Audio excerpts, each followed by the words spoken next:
Welcome back to Sports Sunday. I know that some of you want us to stick to sports, but right now there are no sports to stick to, and I wouldn't do that anyway.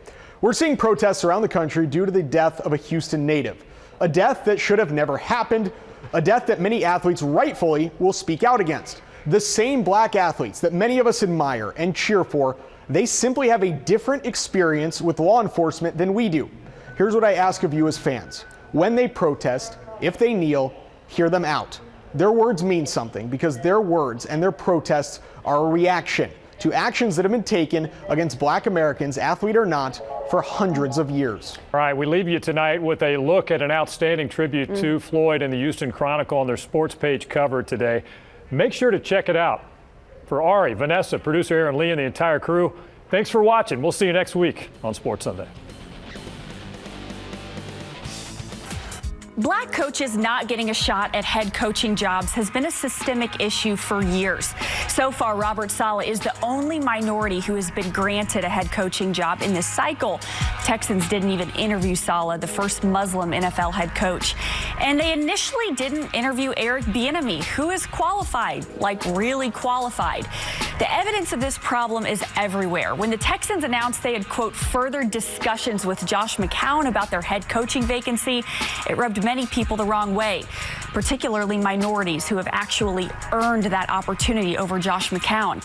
Josh McCown is universally liked. I've never heard a bad thing about him, but as of now, he's been a third-string quarterback. Although that comes with some responsibility, it's not coaching. A few national media members stood up for McCown, saying, what if he's successful? He's a great guy. And those folks are just missing the point. Josh McCown could go on to win a Super Bowl as a head coach. The broader issue is still that black men like Eric Bieniemy deserve the chance to try and win a Super Bowl as a head coach before McCown gets that chance. If your first reaction is to defend Josh McCown, you're missing the point. If your first reaction is to say Josh McCown is a nice guy, you're missing the point. Of course, there are talented white head coaches, but the success of white coaches should not determine whether or not black coaches deserve a chance. In Philadelphia, longtime assistant coach Deuce Staley interviewed for the head coach position. Former and current players said they wanted him to get the gig. He still didn't get it. He lost out to Nick Sirianni, who reportedly wore street clothes to the interview. I think Nick Sirianni will be a great coach. He deserves it. He did a great job with the Colts.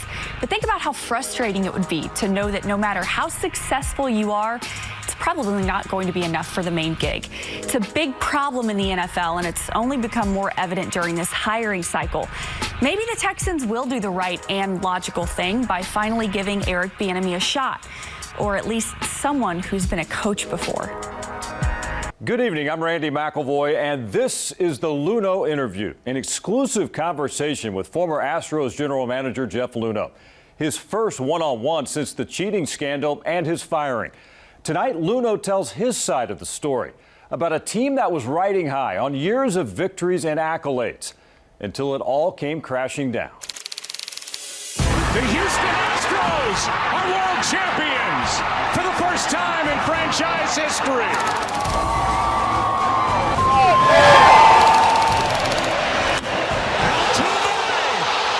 Has just sent the Astros to the World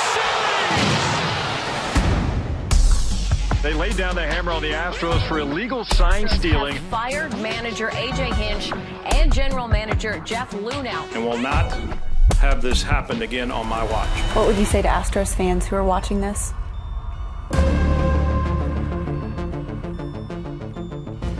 Luhnow has said all along he did not know about the sign stealing. And as you're about to hear, he says there is evidence to back it up. And what about his punishment? Was he expecting it to be as severe as it was? KPRC Channel 2's Vanessa Richardson now with the Luhnow Interview.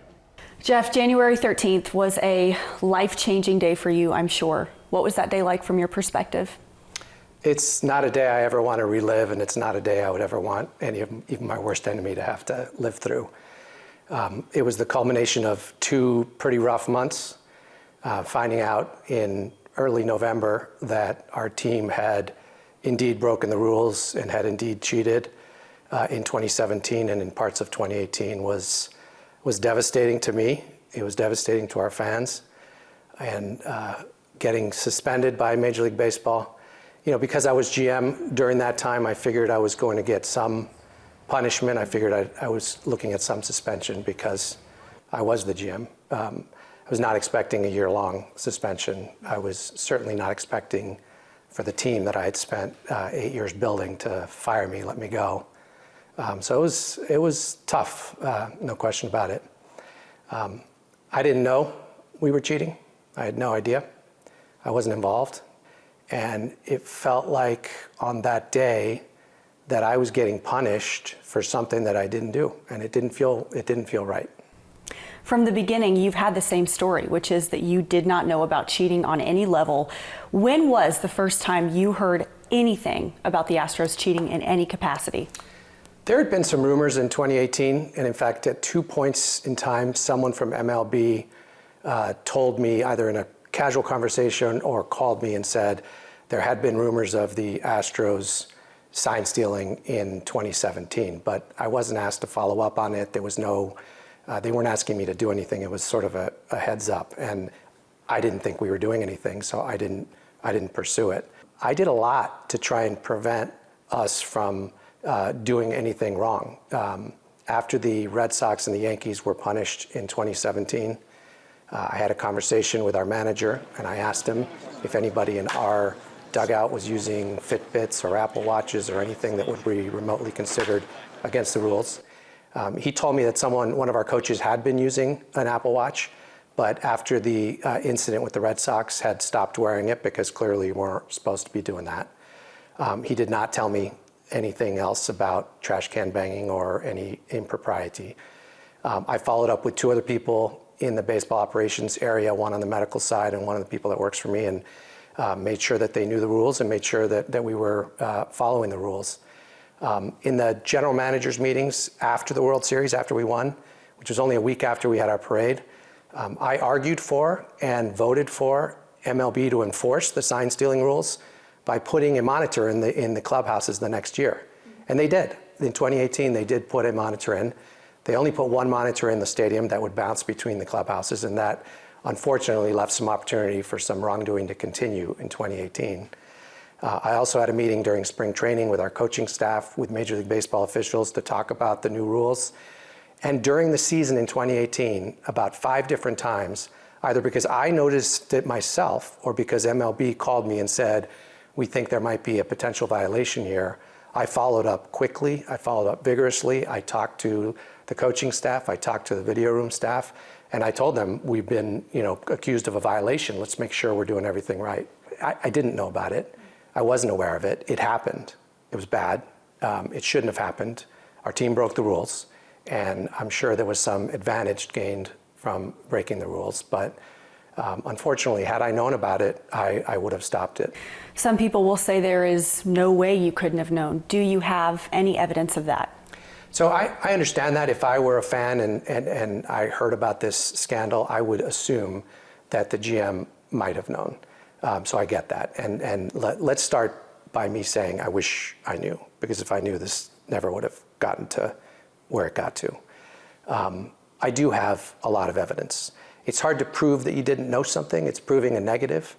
But the investigation interviewed dozens and dozens of people, players, video staff members, coaches, etc. None of them said that I knew. After the investigation was over and I was fired, I got access to about 22,000 text messages that were from personnel in the video room. And it was clear from those messages that they were communicating back and forth about the rule violations. They were aware of the Red Sox and Yankees rule violations. They were aware it was wrong. And they also were using text messages to cheat on the job. They were communicating signs, and this was to coaches, this was to people in the video room. It's all there in black and white, and it's what's also clear from it is who's not involved. I'm not implicated. I'm not in any of those text messages. In fact, there's a few text messages where they say, "Don't tell Jeff." On deck on the Luhnow interview. I told him I would like to take a lie detector test because it essentially came down to one person's word that I might have known against my word. How Luhnow fought to make his case.